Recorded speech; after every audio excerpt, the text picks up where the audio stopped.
Bismillahirrahmanirrahim. Assalamualaikum warahmatullahi wabarakatuh. Perkenalkan, kita dari kelompok 5. Kita di sini ingin mereview atau mempresentasikan tentang jurnal fraktur. Untuk orang-orang yang terlibat di dalam bedah jurnal ini atau yang nggak terdapat di kelompok ini, itu ada Mesintiara Heristiawan, yang kedua ada Meliana Hardian, yang ketiga ada Muhammad Faris Kiramdani, yang keempat saya sendiri Muhammad Rikasan, yang kelima ada Muhammad Hanif Izas, dan yang terakhir ada Mutiara Ustia. Untuk judul kasus yang kita angkat itu penanganan nyeri pada pasien post operasi fraktur femur. Dan untuk referensi atau kiblat yang kita ambil itu terdapat di Health Science Journal volume 4 nomor 1 tahun 2020 dengan penulis Rudi Hermanto, Leili Israin, dan Saiful Hidayat. Dan untuk tanggal atau orang-orang terlibat pada bedah jurnal itu yang pasti di kelompok itu sendiri dan pada tanggal 5 Januari 2023. Selanjutnya adalah tujuan untuk mengetahui cara mengembalikan gerakan, pencegahan disabilitas, dan pengurangan nyeri karena adanya rusaknya kontinuitas jaringan. Subjek penelitiannya pasien post operasi fraktur femur di ruang flamboyan Rumah Sakit Dr. Harjono Ponorogo. Kemudian metode penelitian. Penelitian ini menggunakan teknik penulisan dengan menggambarkan gaya penyaji informasi dalam karya tulis ilmiah. Dalam rancangan ini terdapat identifikasi peristiwa, identifikasi variabel, dan mengembangkan definisi pada operasional oleh variabel. Mengenalkan jurnal. Jurnal ini sangat bermanfaat bagi para pembacanya untuk mengetahui cara penanganan nyeri pada pasien post-operasi fraktur femur. Subjurnal. Jurnal ini mengenalkan bagaimana proses penanganan nyeri pada kasus post-operasi fraktur femur dimulai dari observasi hingga evaluasi. Isi review. Fraktur merupakan terputusnya kontinuitas atau retaknya jaringan yang disebabkan trauma yang ditentukan oleh luas dan jenis trauma, sehingga mengalami penurunan fungsi fisik yang merupakan salah satu ancaman potensial pada integritas. Rusaknya integritas tulang menyebabkan nyeri, trauma, kaku, sendi, dan gangguan muskuletal. Fraktur disebabkan oleh trauma tunggal yang diberikan dengan kekuatan yang berlebihan dan secara tiba-tiba seperti benturan, perintilan, dan penarikan. Selain itu, trauma tunggal juga menyebabkan jaringan lunak menjadi rusak. Untuk mengembalikan gerakan, pencegahan disabilitas, dan pengurangan nyeri karena adanya rusak kontinuitas jaringan, maka dilakukan penanganan pada daerah fraktur. Ada 3 cara dalam melakukan penanganan fraktur, yaitu reduksi, imobilisasi, dan rehabilitasi. Baik, selanjutnya fraktur femur adalah rusaknya jaringan pada tulang paha. Kondisi dari fraktur femur bisa menjadi fraktur tertutup maupun fraktur terbuka yang disertai dengan rusaknya jaringan lunak seperti otot, pembuluh darah, kulit, dan jaringan saraf yang disebabkan adanya oleh trauma langsung pada bagian paha. Dan selanjutnya ada klasifikasi fraktur femur. Yang pertama ada fraktur intertrochanter femur, yang kedua ada fraktur supracondylar femur, yang ketiga ada fraktur batang femur, yang keempat ada fraktur subtrochanter femur, yang kelima ada fraktur condylar femur, yang terakhir adalah fraktur column femur. Selanjutnya kita masuk ke isi review daripada jurnal ini. Nyeri merupakan pengalaman personal dan subjektivitas seseorang. Salah satunya adalah kerusakan jaringan yang berkaitan dengan tanda peringatan. Manajemen nyeri memiliki 2 tindakan, yaitu farmakologi dan non-farmakologi. Dalam dunia keperawatan, manajemen nyeri berguna menghilangkan nyeri sedikit demi sedikit. Pengurangan nyeri dengan farmakologi yaitu dengan adanya pemberian analgesik dalam dosis tertentu. Pada terapi non-farmakologi terdapat terapi distraksi relaksasi. Distraksi merupakan menenangkan diri dengan mengalihkan perhatian, sedangkan relaksasi merupakan melemaskan otot-otot pada tubuh sehingga reseptor nyeri menjadi lentur dan berkurang. Teknik distraksi ini dan sentuhan bisa dilakukan dengan pengalihan rasa sakit pada pasien dengan melihat televisi, mendengarkan musik, atau berhayal. Selanjutnya, secara umum terdapat 4 proses yang terjadi pada perjalanan stimulus nyeri, yaitu yang pertama transduksi. Transduksi ini merupakan penerimaan stimulus nyeri atau noxious oleh nociceptor yang selanjutnya diubah menjadi impuls elektrik. Yang kedua ada transmisi. Transmisi ini adalah penghantaran impuls elektrik dari saraf perifer menuju komudorsalis di medula spinalis, kemudian ke talamus melalui traktus spinothalamikus, dan selanjutnya diteruskan ke korteks cerebri. Yang ketiga ada modulasi. Modulasi ini adalah proses perubahan transmisi impuls nyeri yang melibatkan descending modulatory pain pathway atau DMPP, sehingga dapat menyebabkan proses peningkatan impuls nyeri atau eksistensi penurunan impuls nyeri atau inhibisi. Yang terakhir ada persepsi, yaitu hasil akhir yang menimbulkan suatu perasaan subjektif yang dikenal sebagai nyeri tersebut. Kesimpulan, diagnosa yang muncul pada saat melakukan proses keperawatan adalah nyeri akut berhubungan dengan agen cedera fisik, prosedur pembedahan, trauma. Setelah ditemukan diagnosa keperawatan, maka akan dilakukan rencana keperawatan, yaitu 1. Manajemen nyeri yang berisi pengkajian nyeri secara komprehensif, termasuk lokasi, karakteristik, skala, frekuensi, kualitas, dan faktor presipitas. 2. Observasi reaksi verbal dan nonverbal dan ketidaknyamanan. 3. Gunakan komunikasi terapeutik untuk mengetahui pengalaman nyeri. Keempat, kaji kultur yang mempengaruhi nyeri. 5. Evaluasi pengalaman nyeri masa lampau. 6. Evaluasi bersama pasien dan tim kesehatan lain tentang ketidakefektifan kontrol nyeri masa lampau. 7. Bantu pasien dan keluarga untuk mencari dan menemukan dukungan. 8. Kontrol lingkungan yang dapat mempengaruhi nyeri. Next. 9. Pilih penanganan nyeri, farmakologi dan non-farmakologi. 10. Kaji tipe dan sumber nyeri untuk menentukan intervensi. 11. Ajarkan teknik non-farmakologi. 12. Evaluasi keefektifan kontrol nyeri. 13. Tingkatkan istirahat. 14. Kolaborasi dengan dokter untuk pemberian analgesik untuk mengurangi nyeri. 15. Monitor penerimaan pasien tentang manajemen nyeri. Sekian presentasi dari kelompok kami. Terima kasih. Wassalamualaikum warahmatullahi wabarakatuh. Assalamualaikum warahmatullahi wabarakatuh. Kami dari kelompok 6 akan mempresentasikan review artikel tentang killing pain.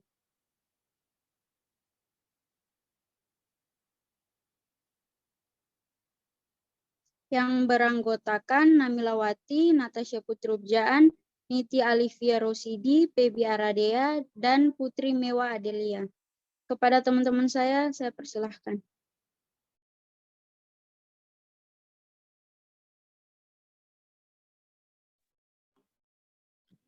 Yang pertama yaitu judul kasus manajemen nyeri pada karsinoma hepatoseluler stadium lanjut. Yang kedua, jurnal yaitu jurnal penyakit dalam Indonesia. Yang ketiga, volume dan halaman vol 9 nomor 1. Dan yang keempat, tahun 2022. Yang kelima, penulis Vita Fitrianti, Hamzah Satri, Edward Faisal, Rudi Putranto, Ratih Arinita Agung, Leonard Nainggolan, Kemal Faris Kalista, Kopiadi Irawan. Nomor 6, reviewer Namilawati, Natasha Putri Ubjaan, Niti Alivia Rosidi, Pebi Aradea, Putri Mewa Adelia.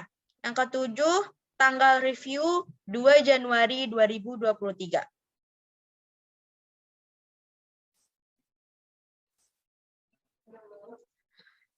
Tujuan yaitu untuk mengetahui bagaimana caranya memanajemen nyeri pada karsinoma hepatoseluler stadium lanjut. Subjek penelitiannya adalah pasien dengan penderita karsinoma hepatoseluler stadium lanjut yang akan dilakukan tindakan operasi dan diberikan morfin untuk mengetahui intensitas dan tipe nyeri yang dialami.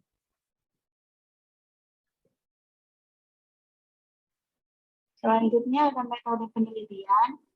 Desain penulisan dalam jurnal ini menggunakan metode atau pendekatan studi kasus. Studi kasus termasuk dalam penelitian kualitatif, deskriptif, atau analisis deskriptif, yaitu penelitian yang dilakukan berfokus pada suatu kasus tertentu untuk diamati dan dianalisis secara cermat sampai tuntas.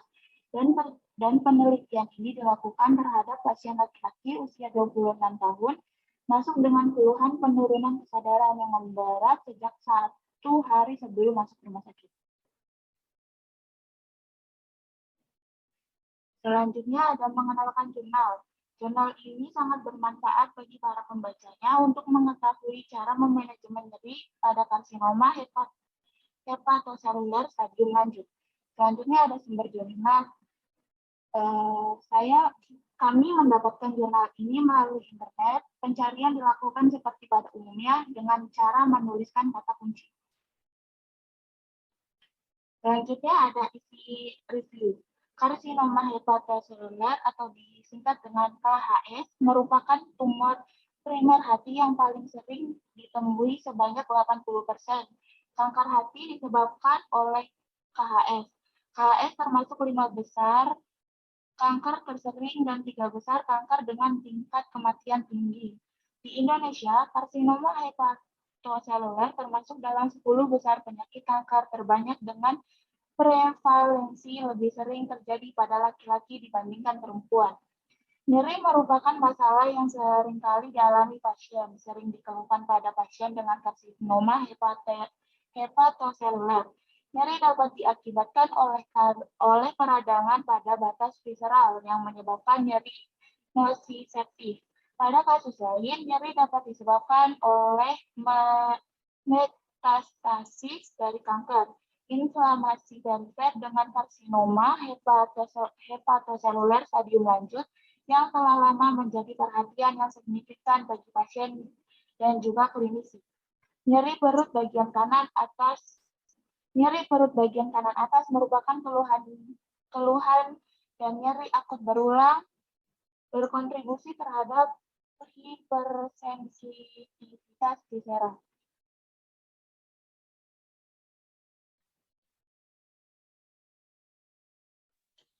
Pemberian analgesik baik dalam dosis normal dan atau frekuensi normal dapat mencetuskan efek samping negatif seperti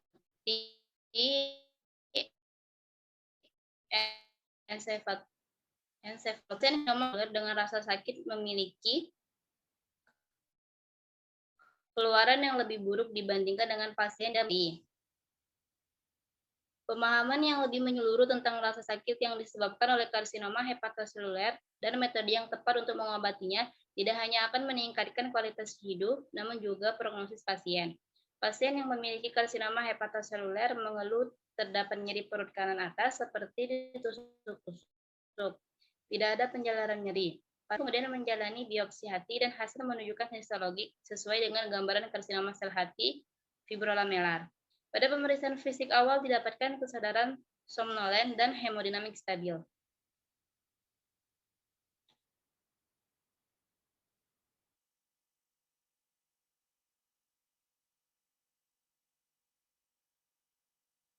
Nyeri yang tidak teratasi dapat menyebabkan keterbatasan fisik dan aktivitas sehari-hari, ansietas, depresi, serta menurunkan kualitas hidup pasien.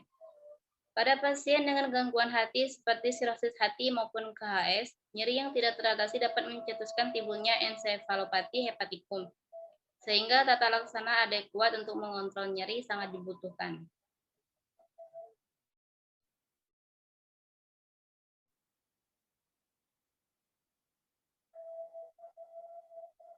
Pasien didiagnosis dengan karsinoma hepatoseluler mendapatkan terapi rutin berupa acetaminophen merupakan obat yang efektif dan aman dalam mengatasi nyeri ringan dengan maksimum dosis 4 atau 2 gram per hari. Obat golongan opioid, morfin, dan buprenorfin efektif untuk mengatasi nyeri sedang hingga berat. Manajemen nyeri pada pasien naif opioid berdasarkan NCCN dan WHO merekomendasikan cara atau rute pemberian obat dilakukan berdasarkan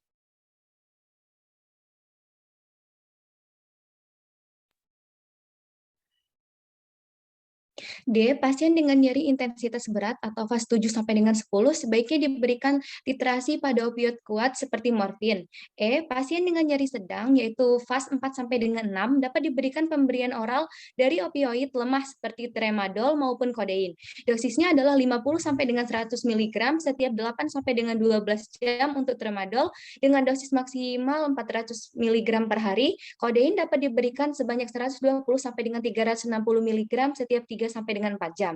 F. Pada nyeri kanker ringan, sebaiknya dimulai dengan pemberian acetaminophen dan adjuvan seperti antikonvulsan dan antidepresan. G. Pada pasien toleran opioid dengan breakthrough pain lebih dari 4, NCCN merekomendasikan pemberian rescue dose tambahan yang sebanding dengan 10 sampai dengan 20% total dosis sebelumnya yang dikonsumsi selama 24 jam. Jika nyeri masih persisten, maka penambahan dosis opioid sebanyak 50 sampai dengan 100% dari dosis tambahan sebelumnya harus diberikan. Selanjutnya, semua obat opioid dapat memicu atau memperburuk enselopati hepatik pada pasien dengan penyakit hati berat. Untuk itu diperlukan kehati-hatian dan pemantauan yang cermat dalam penggunaannya. Dosis yang lebih rendah dan atau interval pemberian yang lebih lama harus digunakan ketika opioid diberikan kepada pasien nyeri dengan penyakit hati. Hal ini dilakukan untuk menghindari resiko akumulasi, potensi, dan peningkatan efek samping farmakokinetik opioid.